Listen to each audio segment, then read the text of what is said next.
Halo, Assalamualaikum warahmatullahi wabarakatuh. Selamat datang di praktikum dasar pemrograman. Hari ini kita bakal belajar yang namanya struktur kontrol.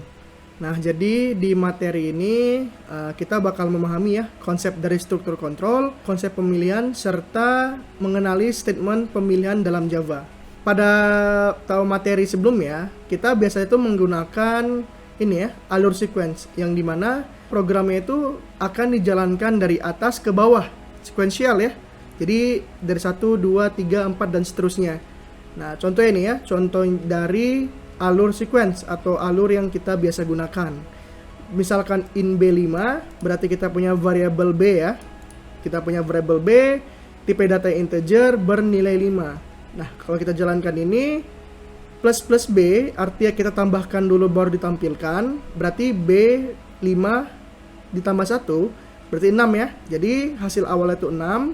Kemudian yang kedua, dia itu tampilkan dulu baru ditambah. Nah, berarti ini 6. Karena ditampilin dulu, kita bakal menampilkan 6 di sini. Baru kita plus. Kalau plus itu artinya plus 1 ya.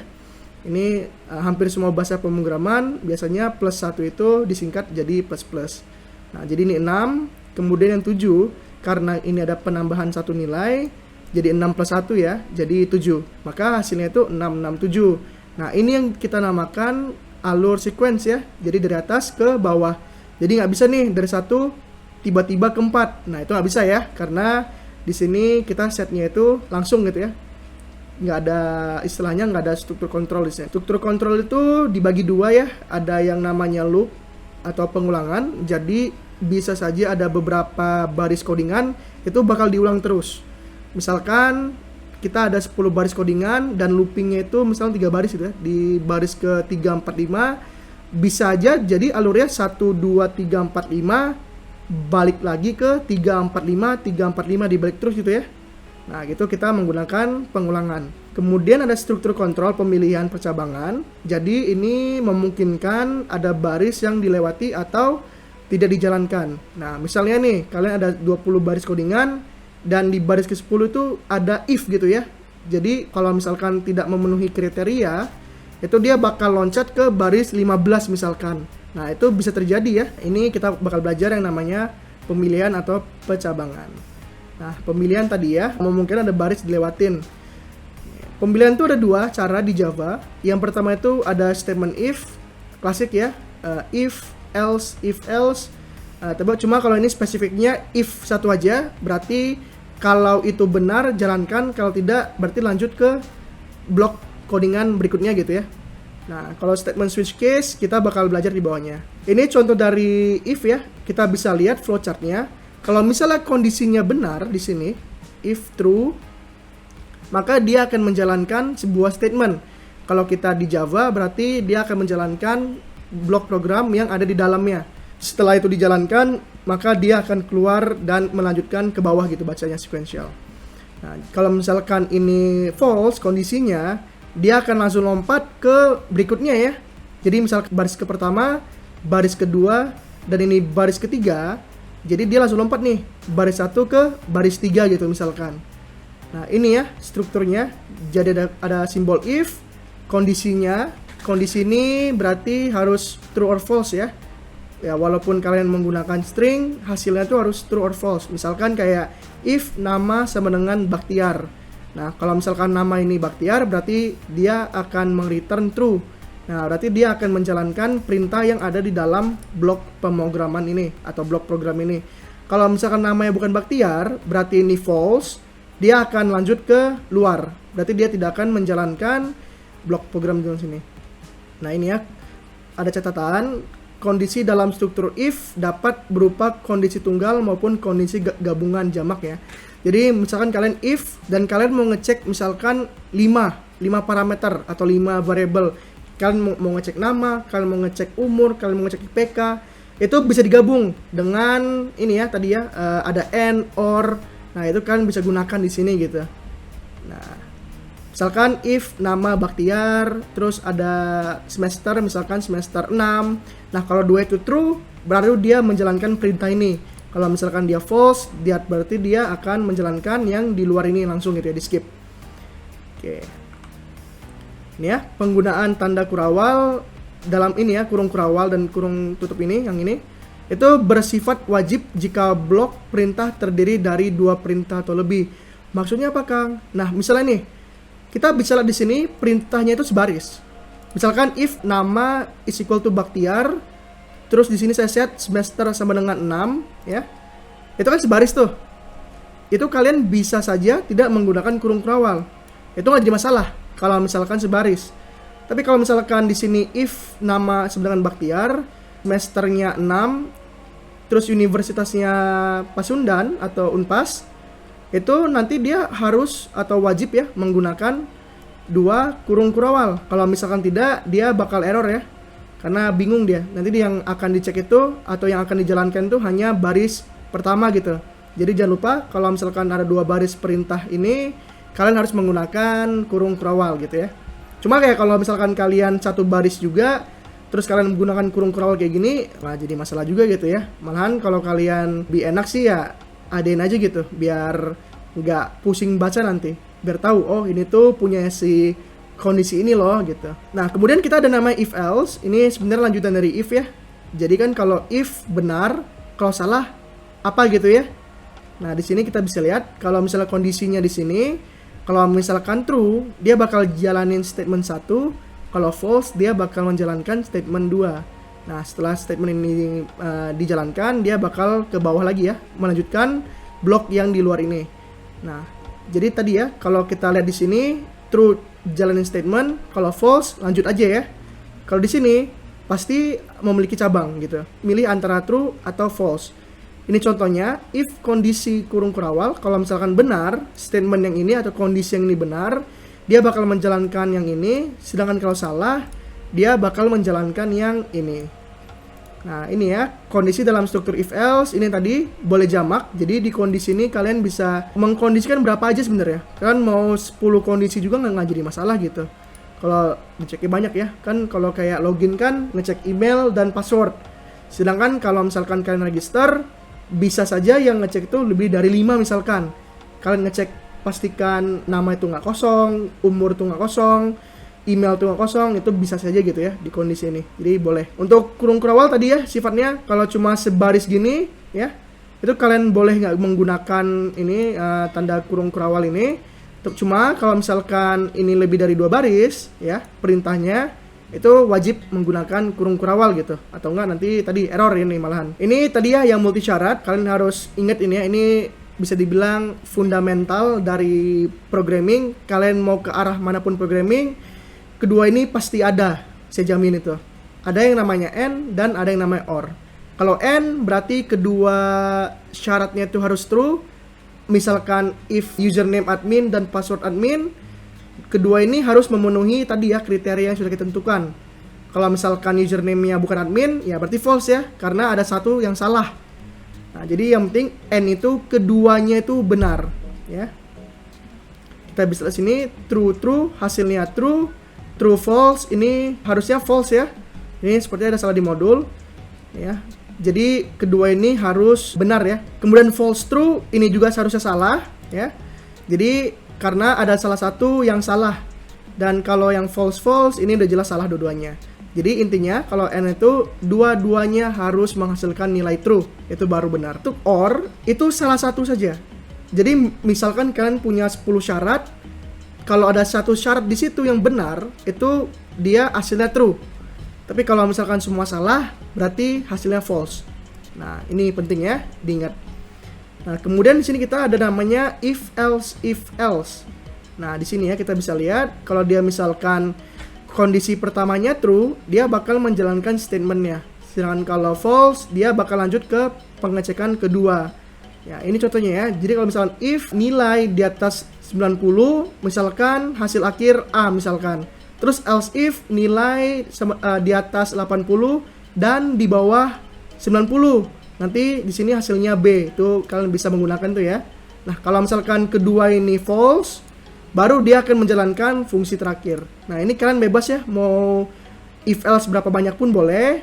Misalkan kalian mau ngecek 5 nilai, ada A, B, C, D, sama E ya kalau nggak salah di kita, sama K sebenarnya ada 6. Nah itu kan berarti ada 6 kondisi. Kalau if nilai di atas 90 misalkan berarti A. Kalau else if nilai di atas 80 di bawah 90 tuh B. Terus else if lagi nilai di atas 80 di atas 70 di bawah 80 baru C, dan seterusnya gitu. Nah kalian bisa menggunakan kondisi if else. Nah kalau switch case nih ya, untuk penyeleksian kondisi dengan kemungkinan yang terjadi cukup banyak. Nah jadi ini sebenarnya ini lebih rapi ya. Kalau kalian istilahnya ngeceknya itu suatu variable ya, kalian ini kan selektornya. Jadi misalkan selektornya itu nama lah, misalkan nama. Kalau misalkan namanya Bakhtiar, dia bakal menjalankan statement di sini. Kalau misalkan dia namanya Rizky Ramadan, dia bakal menjalankan statement ini. Kalau dia misalkan namanya Afif Syaifullah, dia bakal menjalankan statement ini. Kalau misalkan nggak ada di sini semua yang benar ya di selektor ini, maka dia bakal ke statement defaultnya. Misalkan namanya itu Hadi Sutarma ya, jadi nggak kedetek di sini, dia bakal menjalankan statement default gitu. Nah di sini kalau kalian di pemrograman ini ya, ini sebenarnya harusnya switch ya, switch terus variable yang kalian mau cek di sini.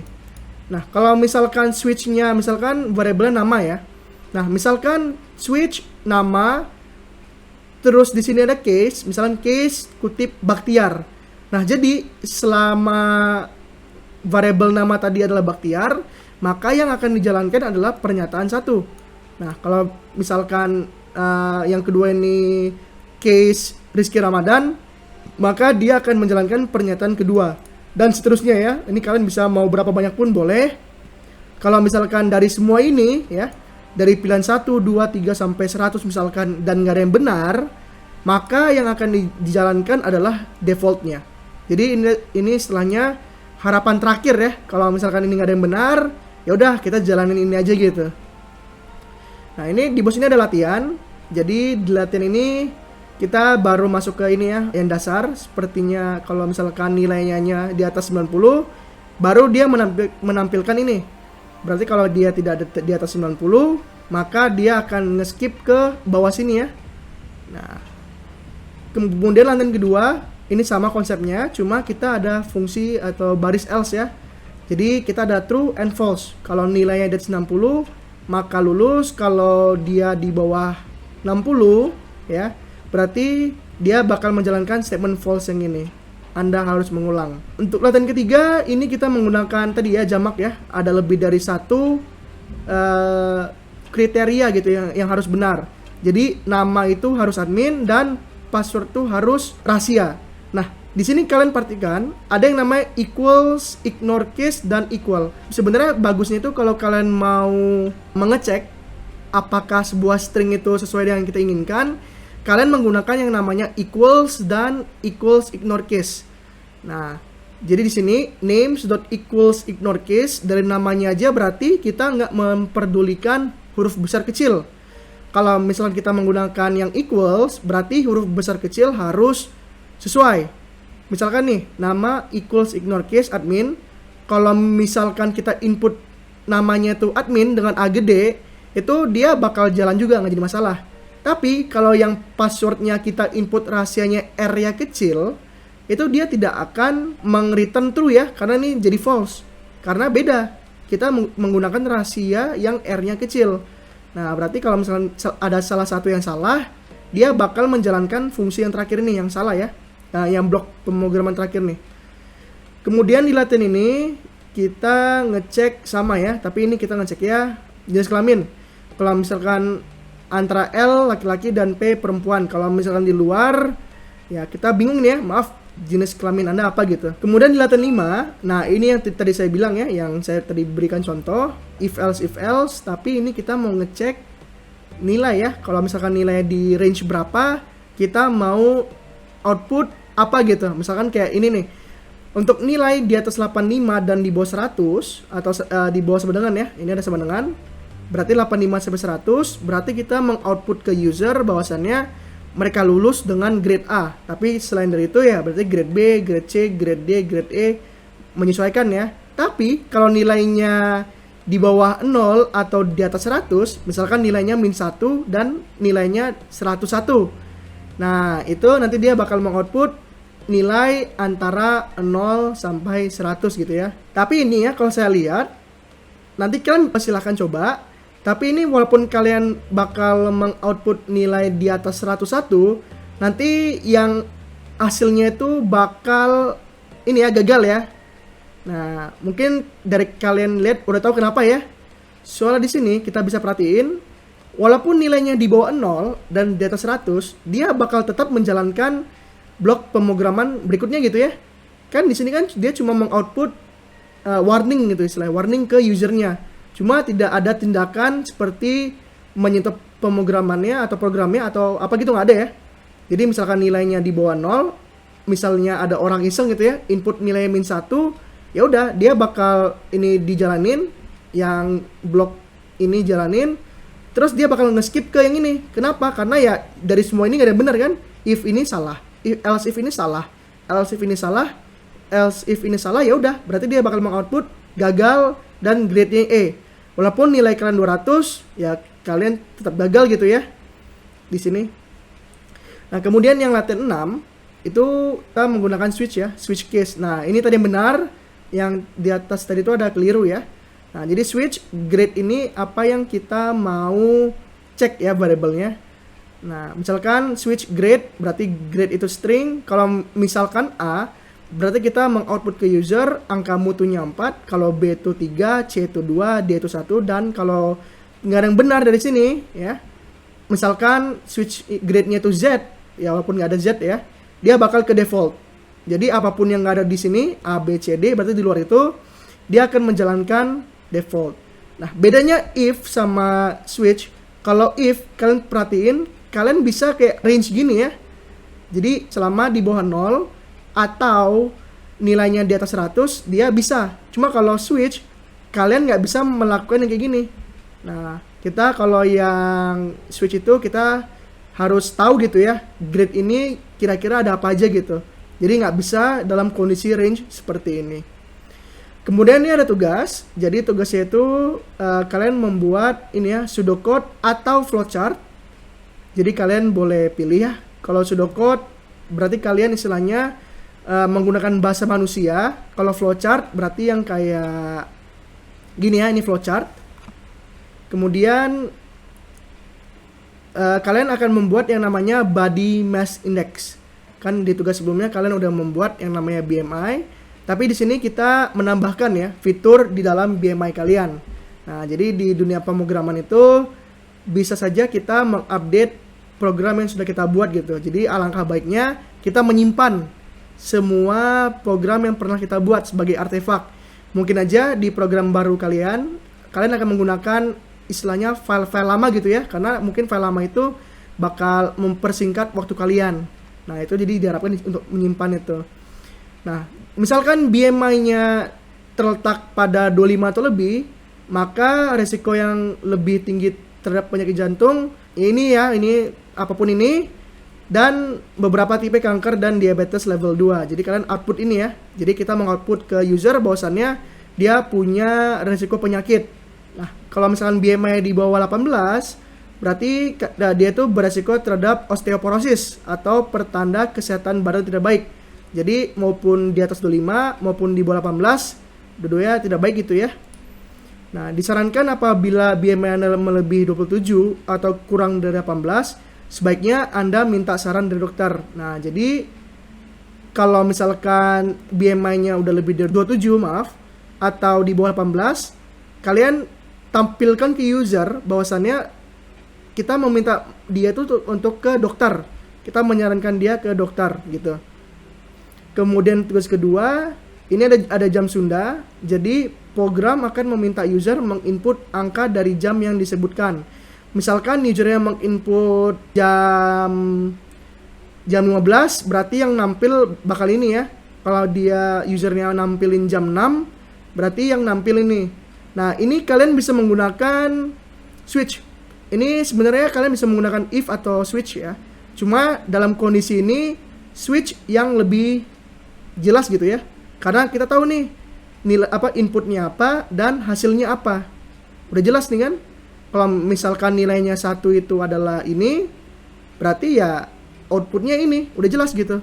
Nah, jadi kalian bisa menggunakan switch case di sini. Nah, ini ya tadi ya, menggunakan switch case. Oke. Nah, ini contohnya ya, ini inputan user 9 yang keluar ini, inputan user 17 yang keluar ini. Oke, itu saja untuk modul kali ini. Terima kasih semuanya. Wassalamualaikum warahmatullahi wabarakatuh.